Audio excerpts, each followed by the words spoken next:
तो दोस्तों स्वागत है प्रॉपर्टी गुरुकुल के एक नए सेशन में और इस खास सेशन में राजवंत सिंह मोहाली सर।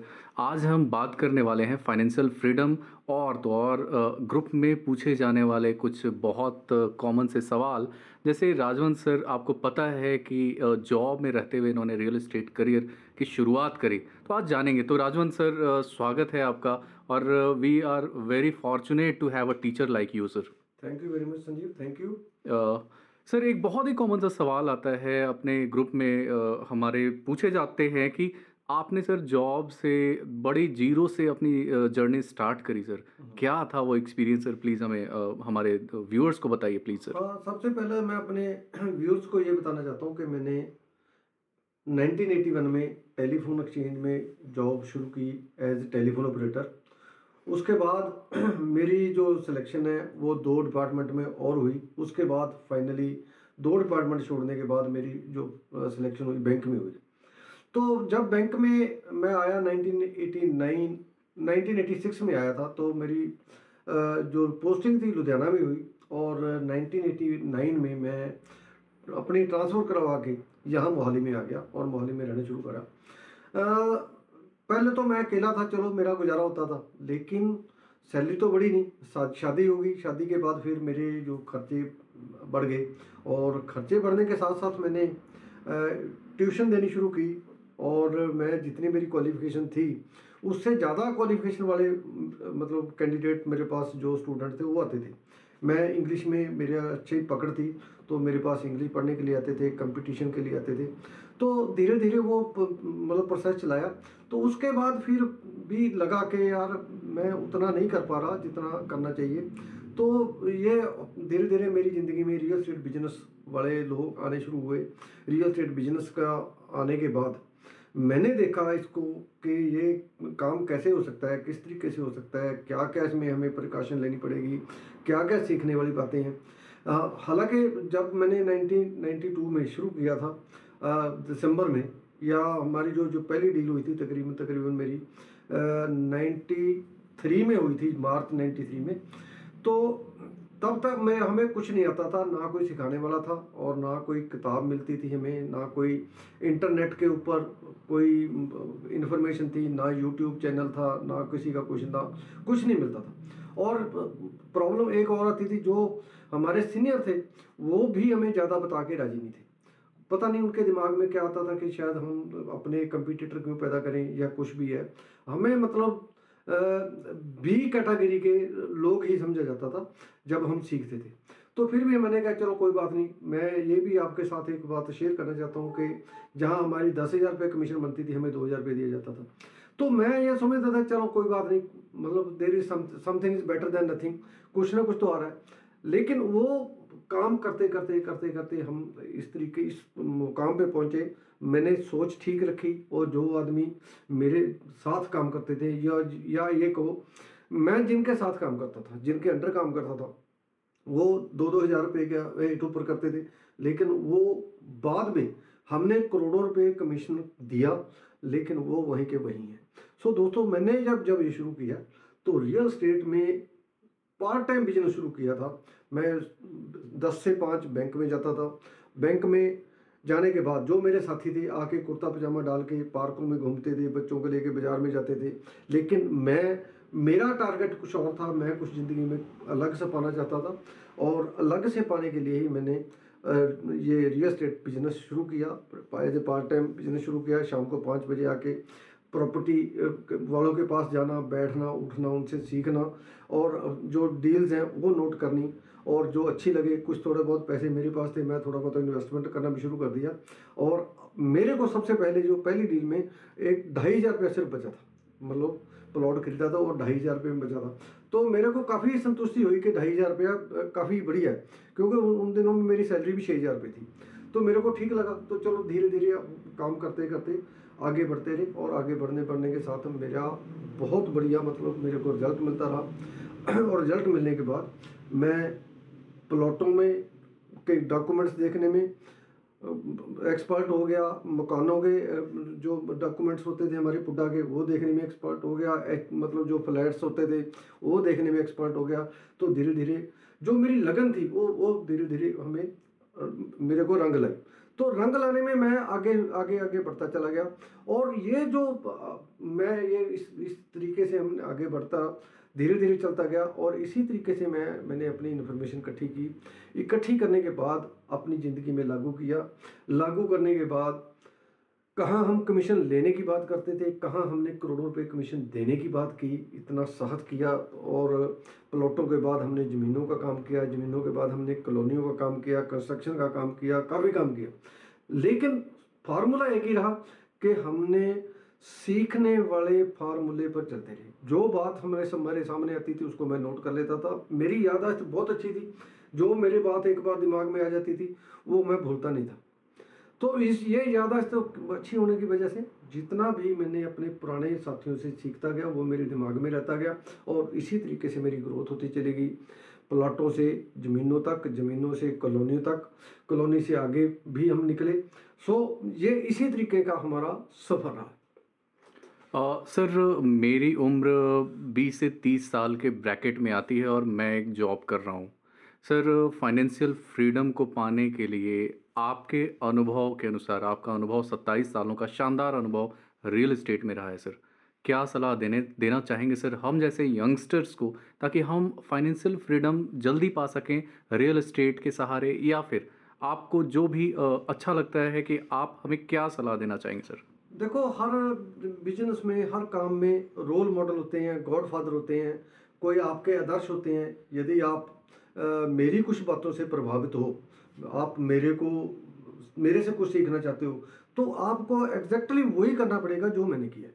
तो आपको जैसे जैसे मैं नौकरी भी करता था और शाम सवेरे आके काम करता था, और कई बार तो मेरा ड्यूटी करते समय, मतलब सुबह 10 बजे ड्यूटी जा रहा हूँ और मेरी कोई डील चल रही है और शाम को 5 बजे आया, तब तक डील ही खत्म हो जाती थी, वो डील ही बिक जाती थी। सो इस तरीके से भी मतलब काम हुए। तो मैं ये जो आपके जो यंगस्टर्स हैं उनको यही सलाह देना चाहता हूँ कि आप काम करो, शिद्दत से काम करो, दिमाग रख के काम करो। तब तो हमारे पास जो मोबाइल फ़ोन नहीं होते थे, हमारे पास फेसबुक नहीं थी, हमारे पास यूट्यूब नहीं थी। अब जब भी आपको जो नए नौजवान है, जो आप 20 से 30 साल की बात कर रहे हो, ये जितना भी लर्न कर सकते हैं। अब तो किताबें भी आ गई हैं, मेरी किताबें भी हैं रियल एस्टेट बिजनेस के ऊपर, और भी आपको मिल सकती हैं। यूट्यूब चैनल पे भी आपको वीडियोस मिल सकती हैं, और भी कोई फॉरेन के जो मतलब हैं राइटर्स हैं, उनकी किताबें भी आप लेके पढ़ सकते हो, मतलब जैसे इंटेलिजेंट इन्वेस्टर्स हैं। तो इस तरीके की आप मतलब उसमें से सीख सकते हो। तो आपको थोड़ा थोड़ा टाइम स्पेयर करना पड़ेगा, और जो आपसे सीनियर है, जैसे मैंने अपने सीनियर के साथ बैठ के सीखा, चाहे वो मेरे साथ अच्छा बिहेवियर भी नहीं करते थे। मतलब मेरे को वो, जैसे मैं पहले बोला कि मेरे को बी कैटेगरी का वही सिटीजन ही समझते थे। ये होता है जब भी आप किसी तजर्बेकार बंदे के पास जाओगे, एक नाड़ी के तौर पर जाओगे, तो आपको वो रिस्पेक्ट या वो तवज्जो नहीं मिलेगी जिसको ही आप उम्मीद करते हो। लेकिन यदि आप तवज्जो को देखोगे या रिस्पेक्ट को देखोगे, आपको ये लगेगा कि मेरी रिस्पेक्ट नहीं हो रही, मेरे नहीं है, यहाँ नहीं आना। तो यदि आपके दिमाग में ये आ जाएगा तो आप सीख नहीं पाओगे। तो आपको सीखने के लिए इन बातों को इग्नोर करना पड़ेगा। मेरे पास एम्प्लॉई था सोनू, जो हिमाचल का था, और जो मेरे प्रॉपर्टी डीलर, मेरे एजेंट होते थे मेरे, तो वो उसको पहाड़िया बोलते थे। तो वो बहुत गुस्सा करता था उसको। मेरे को बोलने लगा कि सर, मेरे को ये पहाड़िया बोलते हैं, मेरा तो दिल नहीं करता। मैंने कहा भाई, तुम्हारा टारगेट क्या है? ज़िंदगी में कामयाब होना है या यहाँ से भागना है? कहता जी मैंने कामयाब होना है। मैंने कहा इस बात को, जो ये तेरे को पहाड़िया बोल रहे हैं, जो बोल रहे हैं, इसको इग्नोर करना शुरू कर दो। यदि आप इग्नोर नहीं करोगे, आपका ध्यान उस तरफ जाएगा, तो आपको इनकी बातें बुरी लगेंगी। जब आप इसको इग्नोर करना शुरू कर दोगे, उस तरफ ध्यान ही नहीं दोगे, तो ये लोग अपने आप ही बंद हो जाएंगे। तो मैंने इसको यही कहा था। वो मेरे पास उन दिनों में 4000 रुपये की सैलरी पे काम करता था। मैंने कहा यदि आप इसमें कामयाब होना चाहते हो, 4000 से 40,000 रुपये तक जाना चाहते हो, तो आपको महात्मा गांधी के 3 चेलों की तरह आँखों में, कान पे और मुंह पे पट्टी रख के चलना पड़ेगा, अपने हाथ रख के चलना पड़ेगा। आपका जो गोल है उसकी तरफ ही आपने देखना है, आसपास नहीं देखना। जैसे घोड़ा टांगे में घोड़ा चलता है, घोड़ा रेडी में घोड़ा चलता है, उसके आंखों में ऐसे लगा देते हैं तो ताकि वो इधर उधर वरना देखे। जब वो इधर उधर नहीं देखता तो सीधा अपने मंजिल की तरफ दौड़ता है और मंजिल पे पहुंच जाता है। तो मैंने भी उसको यही कहा कि यदि आपको ये बातें दुखी करती हैं, ये बातें तंग करती हैं, तो आप ये समझो कि आपका करियर यहीं ख़त्म हो जाएगा, आप आगे नहीं बढ़ पाओगे। उसने मेरी बात मानी। आज वो 12 राजस्थान में कॉलोनाइज़र का काम कर रहा है, बहुत अच्छे पैसे कमा रहा है। और इसी तरीके से और भी मेरे मतलब जो मेरे साथ लोगों ने काम किया है, जैसे सतविंदर धालीवाल है जबलपुर में, वो जबलपुर में अंगद कंस्ट्रक्शन कंपनी खोल के बैठा है। इस तरीके से बहुत बंदे मेरे पास एग्जांपल्स है, so there are so many examples जिन्होंने लोगों की परवाह करे बिना काम सीखने की कोशिश करी, काम सीख के अपनी जो उनमें रुकावटें हैं, रुकावटों को दूर करते गए, काम सीखते गए और आज वो कामयाब हुए हैं। तो आपसे भी यही मेरा एक एडवाइस है, एक्सपर्ट एडवाइस यही है कि आप जिस तरीके से हमने काम किया है, हमने काम की तरफ फोकस किया है। मैं हमेशा कहता हूँ फोकस ऑन योर फोकस, अपने फोकस पे फोकस रखना है। यदि आप अपने फोकस पे फोकस रखने में कामयाब हो जाते हो तो आपको दुनिया की कोई भी ताकत फेल नहीं कर सकती। और सर हम यंगस्टर्स के पास एक सबसे बड़ा चैलेंज ये होता है कि हमारे पास एक कॉर्पस अमाउंट नहीं होता है कि हम रियल एस्टेट में अपना करियर स्टार्ट कर सकें या अपना सफ़र स्टार्ट कर सकें। सर अपनी सैलरी में से हम एक छोटा हिस्सा निकाल पाने में ही सक्षम हो पाते हैं। आपका क्या एडवाइस है सर इन सैलरीड क्लास के लोगों का कि वो अपना करियर कैसे या अपना सफ़र कैसे स्टार्ट करें सर रियल एस्टेट की नहीं, दुनिया में? मैंने बहुत वीडियोस में अपनी में कहा है कि आप बिना पैसे के काम करो। आपको जो सैलरी मिलती है, मैं नहीं कहता कि आप अपने पेट को गांठे बांध लो और आप कुछ भी ना काम कर सको, सारा दिन मतलब कंजूसी कर करके अपना वो कर लो, काम भी अपनी ज़िंदगी भी कभी सही तरीके से ना जियो। आपने कुछ नहीं करना, आपने काम सीखना है। यदि आपको काम आ गया, आपके पास इन्फॉर्मेशन इकट्ठी हो गई, आपके पास नॉलेज आ गई, आपके पास कैलकुलेशन आ गई, आपका स्किल जो है, स्किल विद पीपल वो ठीक हो गया, कम्युनिकेशन स्किल ठीक हो गया, आपका जो रेपुटेशन वो ठीक हो गया, तो लोग अपने आप ही आते हैं आपके पास पैसे देने के लिए। बैंक में लोग पैसा रख रहे हैं 6% सालाना के उसके ऊपर ब्याज के ऊपर पैसा रख रहे हैं। आप उसको उनको 6% की बजाय यदि 12%, 15%, 18% जैसे हम मतलब 24% तक भी हम ऑफर कर देते हैं लोगों को कि आपकी इन्वेस्टमेंट में हम 24% भी आपको दे सकते हैं। तो यदि आप 24% देने में कामयाब हो जाते हो, 18% देने में कामयाब हो जाते हो, 20% देने में कामयाब हो जाते हो, 30% देने में कामयाब, तो लोगों की तो लेने लग जाएंगे आपके पास पैसे देने वालों की। पैसा देने के लिए लोग तैयार हैं, लेकिन आपका करेक्टर देखते हैं, वो आपकी नॉलेज देखते हैं, आपकी रेपुटेशन देखते हैं, आपका कम्युनिकेशन स्किल देखते हैं, आपका स्किल देखते हैं, आपको ये देखते हैं कि आप मतलब कोई जो मुश्किल की घड़ी है उसमें आप किस तरीके से बिहेव करते हो। ये सारी चीज़ें जब उनको लगेगा कि हमारे जो पैसा सेफ हाथों में है, तो आपको पैसे देने में कोई भी आदमी मना नहीं करेगा। सर हाल में ही आपने 20,000 सब्सक्राइबर्स को क्रॉस किया सर आपके यूट्यूब चैनल प्रॉपर्टी गुरुकुल ने। सर भारत की बात की जाए तो हमें कोने कोने से मैसेजेस आते हैं, कमेंट्स आते हैं आपके यूट्यूब चैनल पे। और ना सिर्फ इंडिया से ही बल्कि ऑस्ट्रेलिया या फिर भारत के बाहर भी कई कंट्रीज से आते हैं सर। सर रात को सोते हुए क्या आपको ये संतुष्टि कितना कैसा फील होता है सर कि आप अपने नॉलेज से कई लोगों की ज़िंदगियों को चेंज कर रहे हैं सर? हाँ, मैं एक चीज़ रखी है अपने दिमाग में, मैं कभी भी भीड़ का हिस्सा नहीं बना। तो भीड़ का हिस्सा बनना, यदि मैं भीड़ का हिस्सा ही होता तो मैं सिर्फ प्रॉपर्टी एजेंट बना रहता, उसमें पैसा कमाता, या प्रॉपर्टी इन्वेस्टर बन जाता, या प्रॉपर्टी प्रमोटर बन जाता, वहाँ से पैसा कमाता। लेकिन जो प्रॉब्लम मेरे को आई 1993 में जब मैंने काम शुरू किया, वो प्रॉब्लम्स आप जैसे यंगस्टर को ना आए, जो 20 से 30 साल के ब्रैकेट में है उनको ना आए, उसके लिए मैंने अपनी नॉलेज को इकट्ठा किया, किताबें लिखी। किताबें लिखने के बाद यूट्यूब चैनल बनाया, यूट्यूब चैनल पे वीडियो अपलोड की, वहाँ से जो मेरे को मैसेज आते हैं, तो क्या बात है यार। मेरे को आज भी मैंने एक ग्रुप में मैसेज शेयर किया था कि वो उन्होंने लिखा कि आपका कंटेंट सर गोल्ड माइन है। तो मेरे को ये अपने आप में संतुष्टि की बात है। मैं चाहे यूट्यूब से पैसे नहीं कमा रहा, ज़्यादा पैसे नहीं कमा रहा, लेकिन मेरे को जब किसी आदमी का कमेंट आता है कि सर मैं आपकी वजह से, आपकी नॉलेज की वजह से मेरे साथ फ्रॉड होने से बच गया, या मैं सर आपकी एडवाइस लेने के, जैसे गगनदीप राहल पटियाला वाले का फ़ोन आया कि उसने मेरे से कोई फ़ोन पे सलाह ली थी कि उसने कोई दुकानें बनानी थी, तो मेरे सलाह ली, तो उसने मेरे को फ़ोन करके धन्यवाद किया कि सर मेरे को आपकी सलाह से 70,000 रुपया 70 लाख रुपये बचा।